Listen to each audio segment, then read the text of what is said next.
Labdien, man sauc Ilze Miķelsone. Šodienas referāts ir par vērtību izpratnēm Rīgas vēsturiskajā centrā Strelnieku laukuma piemēra gadījumā. Kāpēc vērtība? Vērtība, tas jēdziens kā tāds, ir viens no biežāk lietotajiem lietvārdiem, kāda nozīmīga objekta argumentācijas ietveros.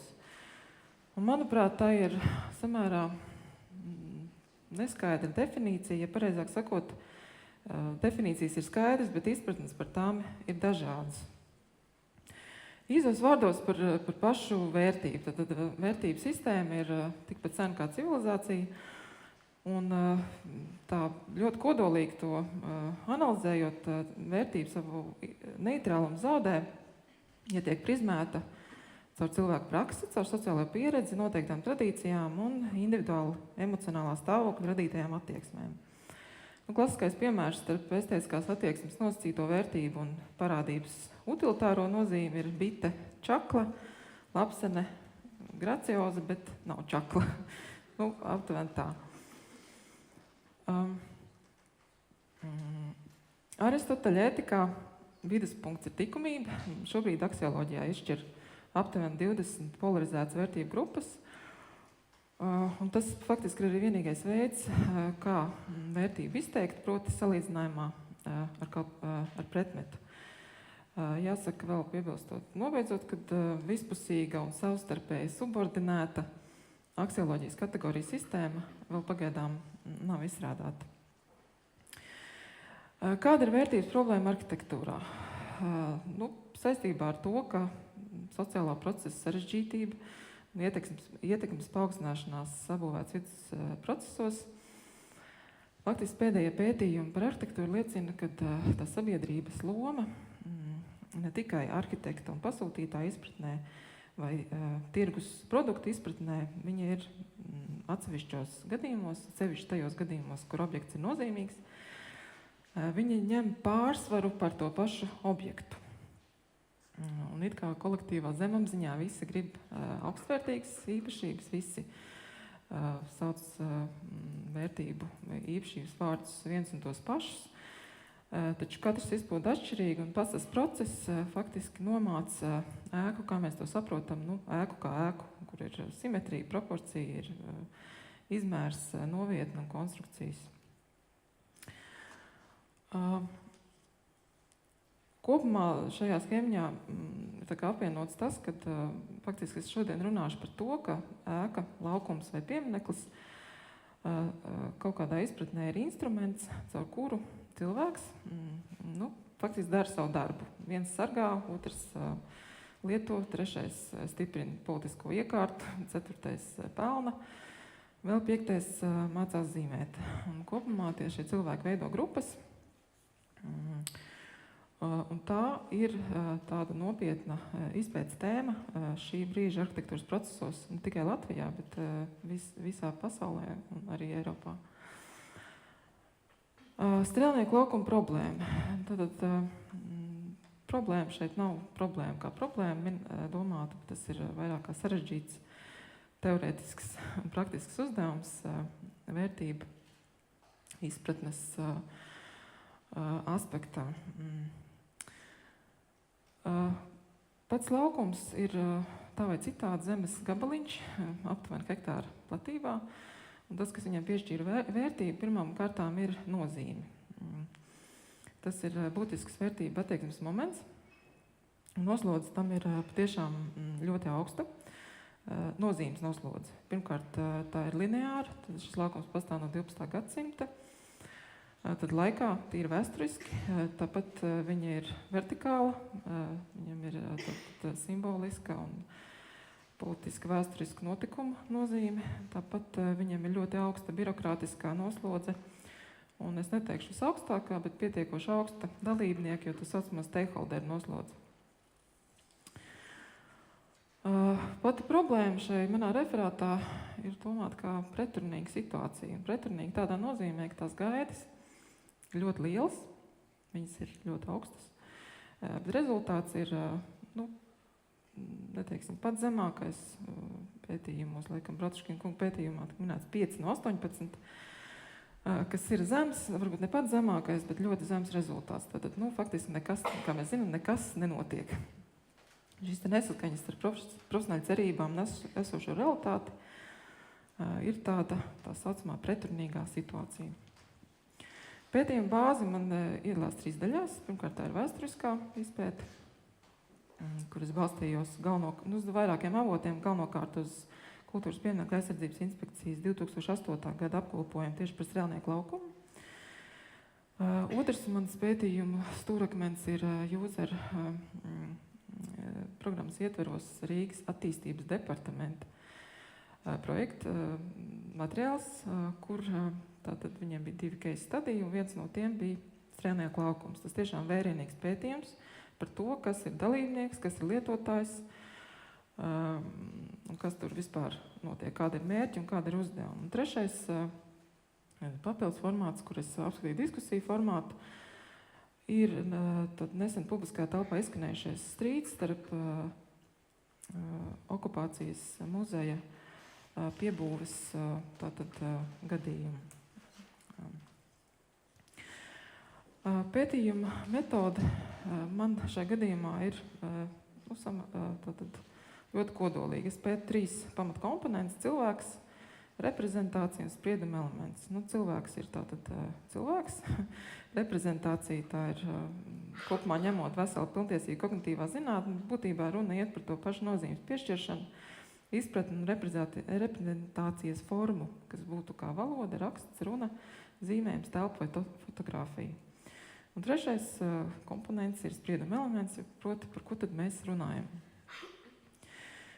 Īsumā vēsturiska vērtība. Sākot ar Daugavas krasta lībiešiem un bīskapu Albertu, kurš iesprauda mietu Daugavas krastā, droši vien, ka galvenā vērtība ir upes tirsniecības ceļš. Savukārt,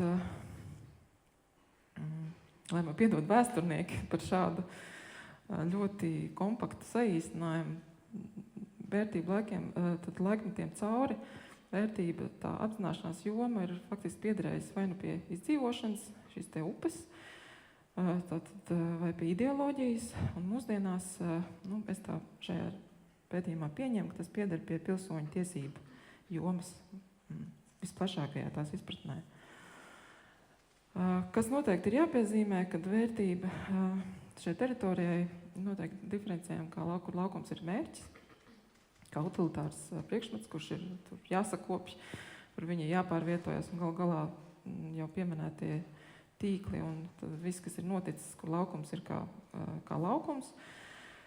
Un otrs būtiskais moments, kur laukums ir līdzeklis kaut kādam uzskata būtiskajam galvenajam principam, kurā izpaužās pārliecība.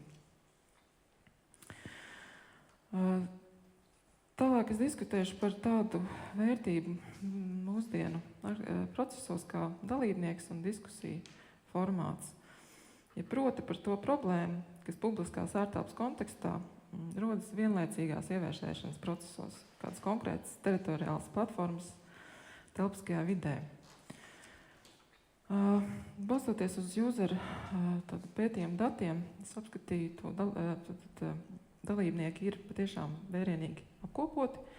Mēs varam izšķirt 16 tiešos lietotāju grupas, 4 apkārtējo lietotāju grupas, tad tas tikai grupas, ja? 3 par drošību kārtību, 3 par pārvaldību un 19 nevalstiskās organizācijas, kas varētu tikt iesaistīts un ir iesaistīts šī laukuma tātad attīstībā. Kopā 48 vienības. Savukārt par teritorijas attīstību atbild 10 grupas. Tā skaitā Rīgas pilsētu arhitekta biroja. Diskusiju formāta, tad pētījuma bāze bija, šīs ir izkopējums no aptuveni 15 preses tātad avotiem, kurus centos katrā rakstā vai citātā izvilkt to vārdu kopumu, kas tā vai citādi apzīmētu vērtību, tad runātāja pausto vērtību, vienā vārdā vai 2 vārdos vai teikumā. Es tālāk pie šī nekavēšos Bet jau uzreiz ar nebruņot aci var redzēt, ka vērtības ir varbūt nevis neskaidras vai pretrunīgas, bet viņas praktiski ir nesavietojamas. No tā izriet arī mans pētījuma mērķis, vairāk vai mazāk šīs konferences ietveros analizēt sociālo dimensiju kā ļoti nozīmīgu laikmetīgu faktoru apbūvēts vidas procesos, īpaši nozīmīgās teritorijās. Tālāk sociālās procesus šeit, protams, esmu nosacīti reducējis uz strīdīga un neskaidra jautājuma publiska apspriešana. Tad kas ir tas strīdīgais un kas ir tas neskaidrais? Atgriežoties pie pētījuma metodas, turpmāk es analizēšu, tad izdalot šīs pamata komponentes. Sāksim ar cilvēku. Neskatot to, ka cilvēkam, protams, ir virkne morāla vērtība, kristīga un citāda vērtība, viņš apbūvēts vietas kontekstā dalībnieks. Šeit mēs varam izšķirt dalībnieku, kur dara savu darbu, visplašākais loks. Viņus raksturo darba laiks un tātad tie politiķi, sargātāji, inženieri, tīklu turētāji un citi. Tie cilvēki, kuri ir interesētāji, attīstītāji, radītāji, tie, kur saredz iespēju, un tie, kuriem ir viedoklis, tā skaitā nevalstiskās organizācijas, un tie, kuri ir tiešie lietotāji. Tas kopumā veido daudz un dažādas padomas, žūrijas, platformas un citas grupas, kur cilvēki grupējās pēc pazīmēm. Tie materiāli, ko jūs redzat, ir tikai ilustratīvi, schematiski. Tad materiāli, lai ilustrētu to, kā veidojās grupas, tad viņas veidojās pirmkārt grupējās teorētiskā plāksnē pēc pazīmēm, kaut kādām viņi pieder kādam skatu punktam. Un viņi pēc tam tiek apkopoti tādās kopējās padomēs, kuras vēl apkopo šis te grupējumu pēc pazīmēm pārstāvis. Raksturo tātad argumentācijas veids un argumentācijas kvalitāte, par kuru es šobrīd nerunāšu, ir vienīgi to, ka kopumā mēs varam izšķirt, balstoties uz šo te schēmu, mēs varam izšķirt ticams, racionāls, normatīvs arguments, kuri tiešā vai citā veidā arī tiek plaši pielietoti. Reprezentācija. Reprezentācija būtībā ir tas veids, kā atpazīt šīs te grupu pazīmes. Mēs varam izšķirt formu un mēs varam izšķirt tā saucamo prerogatīvu, kura tiek saukt arī par grupas identitāti, par izpratni, par motivāciju, aspektu skatījumu. Būtībā vienā vārdā tas ir tas filtrs, caur kuru tā pamatvērtība tiek pausta. Tālāk es īsumā iziešu cauri katram no prerogatīvas šī te aspekta posmam. Vēsturiskais mantojums Strēlnieku laukuma gadījumā ļoti nopietns aspekts. Nopietns arī likumiskā izpratnē, pārstāvniecība izpratnē, un tad laukums ir kopumā pilnībā nosargāts ar UNESCO šo te dokumentācijas kopumu, kā absolūti un neapstrīdama vērtība. Otrs, ko es gribu izcelt, ir simboliskā vērtība. Tas ir diezgan maz pārstāvēta, bet par to vairāk vai mazāk runāja grupas mājas divi pārstāvi. Ausmas Kuņas kundze savā laikā. Būtībā tas ir kaut kas, kas tiek asociēts ar tādu Rīgas centra telpisko ģeometriju, proti simbolisko tādu identitātes virsotni virs pilsētas centra. Tā nav politiskā prerogatīva. Trešā, ko es gribu pieminēt, ir tiesiskā. Tad arī šeit attiecās pilnā programma, ja tā var izteikties Rīgas būvvalde, mums publisko iepirkumu likums, mums teritorija atbildība un finansējuma tātad saiknes. Kā nākošo droši vien jāpiemina ir attīstības prerogatīva. Šeit mums arī ir daudz dokumentu, kuri ir laiku gaitā mainījušies un papildināti. Tāpat ne tikai pilsētas struktūras ir iesaistījušās, bet arī vēl daudz sabiedrība. Tad ir šie dažādi attīstības scenāriji piedāvāti kuri figurē kā materiāls. Nopietna aspekts ir arhitektūras un pilsētvides, kur mēs varam runāt par ne tikai par konkursiem, bet ir arī starptautiski plenēri, tā skaitā Eiropan konkursi, vairāk 10 koncepciju un arī saskaņos detālplāns un arī diplomdarbi, veiksmīgi diplomdarbi izstrādāti saistībā ar šo laukumu, kur būtībā jāsaka interesanti, kad lielie piedāvājumi, tad, ja mēs 65. gadā redzam par konkursa dalību 34, 2007. gada memoriāla konkursā 55 dalībnieki, tad detālu plānā ir piedalījušies 6 interesanti, no kuriem pirmā vieta tā arī, kā mēs zinām, netika atzīta. Ekonomiskā prerogatīva ir tieši tā, par kuru man nav materiālu, es neņemos apgalvot, ka viņi vispār nav. Kopumā šeit galvenā problēma ir tā pilsēta vai valsts, un es neatradu nevienu dokumentu, kas liecinātu par jebkādiem finanšu resursu aprēķiniem tieši šī laukuma sakarā.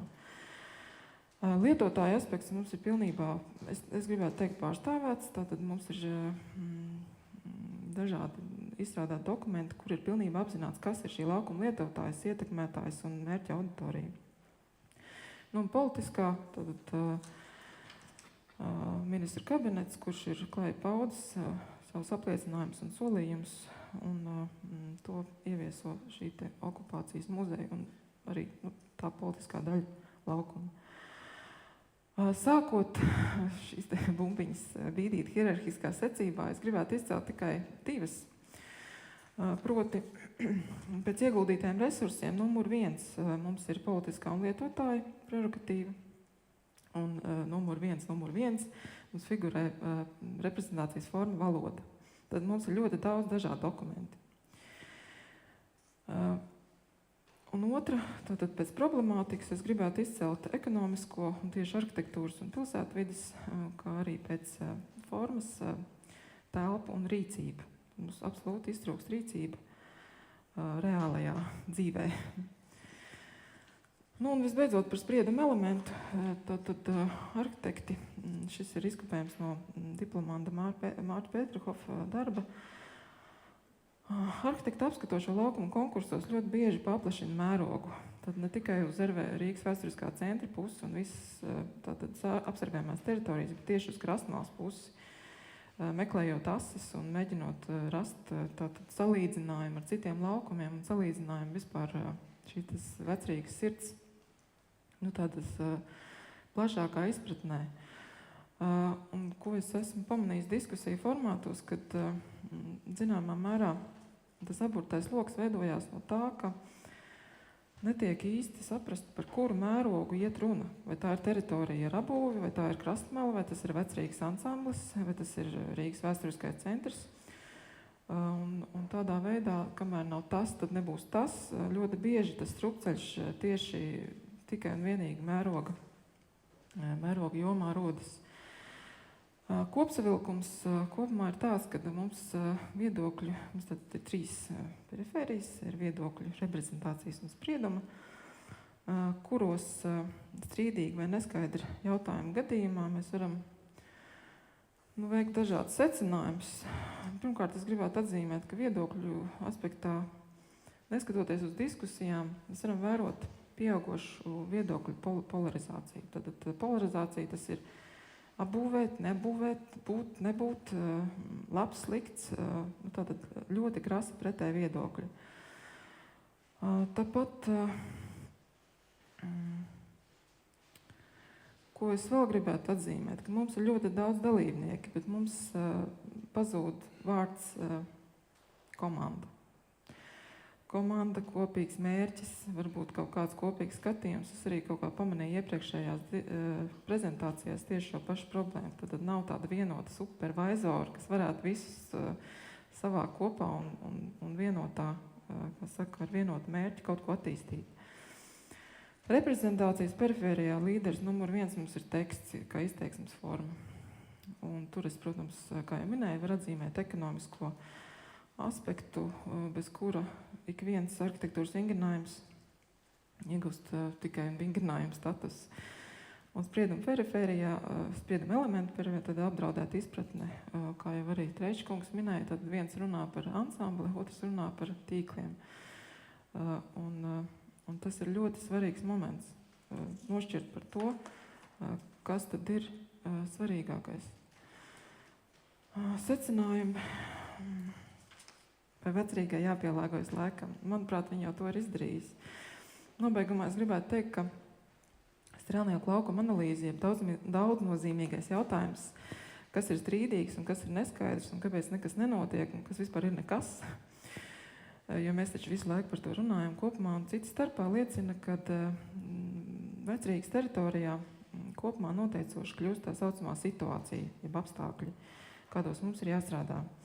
Un liela daļa no tiem sastāv ne tikai arhitektoniskais risinājums vai ekonomiskie resursi, bet tieši sociālā psiholoģija.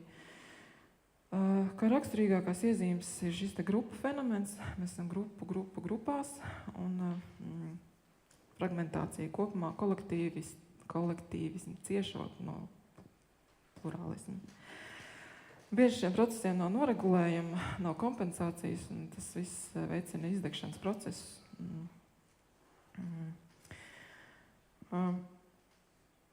Vēl no trešās puses, droši vien tas ir viens no unikāliem veidiem, inovatīviem, kā konservēšanas līdzeklis, jo, kā mēs zinām,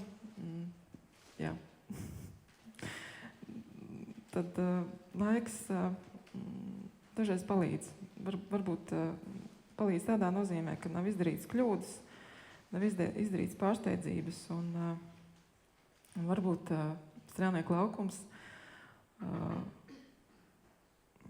tieši šādā moku ceļā reiz atradīs to savu ideālo risinājumu. Ir izmantotie avoti, un par to es teikšu paldies.